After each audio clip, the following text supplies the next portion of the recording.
एको दिन न खाले बानी बुक रहेला साटा और बोलिया बक्सर कबो झड़िया कहियो टाटा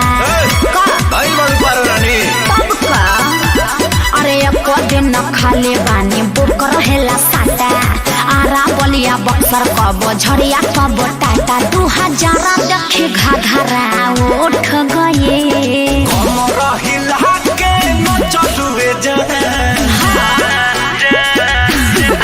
अरे बोला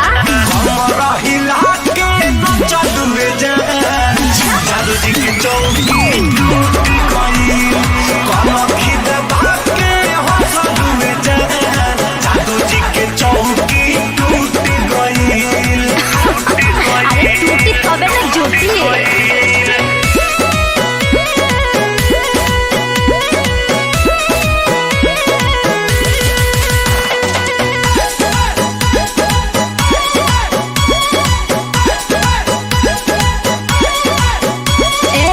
तोहरा कवन परेशानी बा गजबे तोहारी जवानी बा। हाँ तो तोहरा का बुझाता 500 के नचनिया बनी। अरे तेरे भैंसिए खोल ले जो। तोहरा कवन परेशानी बा गजबे तोहारी जवानी बा। अरे चल बोले के चाल देख के छाती काहे फाटे। अदा और स्टाइल के ना जोड़ा कोनो बाटे। आजा लूटे वाला सब है लूट गए। हमरा हिला के न चलू रे जाए। अरे बोला ना बोला। हमरा हिला के न चलू रे जाए। जादू जी के चौकी टूट गई। लखी दबा के हो चलू रे जाए। जादू जी के चौकी टूट गई। हाँ तो टूटी ना टूटबे करी।